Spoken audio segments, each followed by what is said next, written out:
It's the name of a famous method. In this method, you set goals for yourself on a daily or weekly. You start to put cross to the days on which you have reached your goal. You make a chain with these crosses and you don't give up. You don't break that chain. But we have a problem.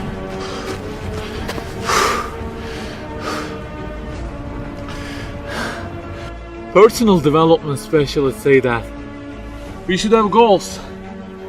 You know, they say like, don't sleep more than 6 hours, learn a language, finish a book every week, don't stop, always run, don't give up on your dream, don't break the chain.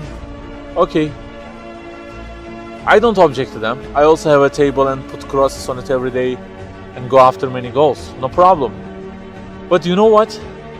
They don't talk about the most important part of it.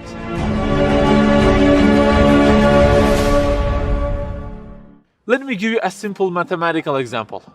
Try to imagine that you are adding numbers, and imagine that the numbers you have added up to this year is, for example, 35 in total, and you start from this year. For example, you will add 4 in this year, and then add 8 in next year, and it goes on.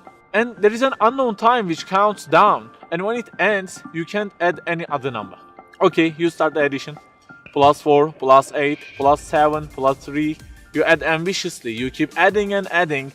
Plus 6, plus 5, and okay, they say time is over.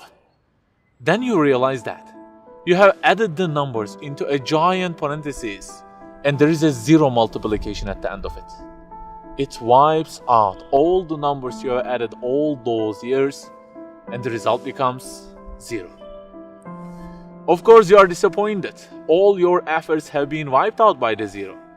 A regret arises inside of you. You say, I wish I had seen the whole picture at the beginning and realized that 0 and changed it with 1 before I started the addition. I think you got the point.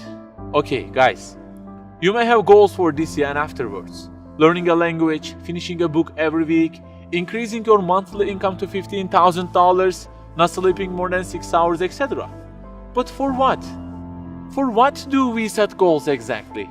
Why don't we break the chain?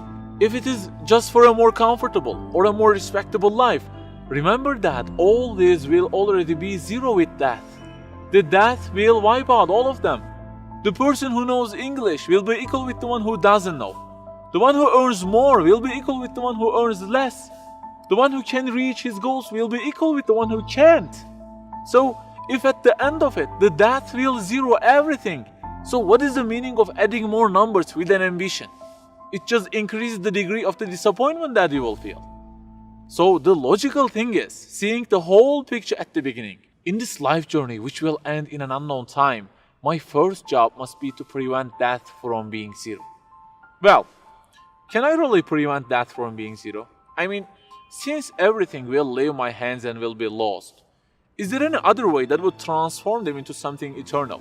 I mean, isn't there any kind of stamp for eternity that would impress all of the things that I possess and say, look, there is a seal on them and you can't wipe them out, okay? They will remain forever. The only one to say such a thing is the owner of the everything. And he says, كُلُّ شَيْءٍ هَالِكٌ. Everything, the languages you learn, the money you earn, the books you read, everything will be perished, إِلَّا وَجْهًا, except their way towards Him. So the creator of our life says, if your intention is towards Allah, if the thing you do is for His acceptance, it won't disappear, it will be transformed into eternity in paradise. So learning a language, finishing a book every week, being rich, everything, if they are towards Him and for His sake, eternity stamp being pressed on them. For example, in this year, I will study English for 10 minutes daily. For what? Because serving Islam in the field of English is so important and I want to gain acceptance of my Lord with it.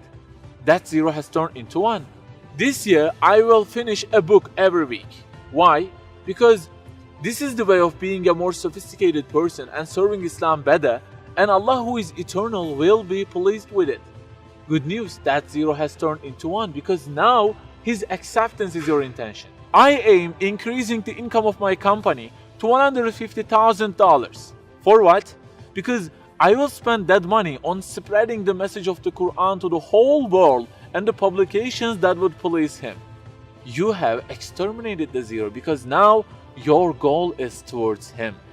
We add and add like this through our lives, and they don't end with death.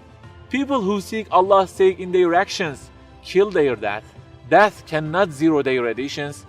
If the thing we do is for his acceptance, it is not mortal. You may say, I don't really love him that much, and maybe I don't really believe in him that much either.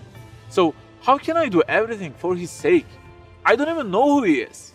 My brother or sister, that's the problem. You don't even know who he is. And actually, it is our first job in this life, recognizing him. That's the first step. The more you recognize him, the more you love him. And the more you love him, the more you seek his sake in your actions.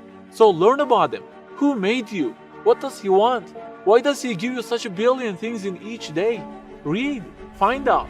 Turning the zero into one is a lifelong process. Start at the point that you are missing and try to fix it. Like the specialists say, don't break the chain, but keep the chain to gain his acceptance. Run, but run to be eternal. An unknown time counts down, and before starting to add the numbers, the first thing you have to do is to remove that zero. Otherwise, everything you added will be wiped out.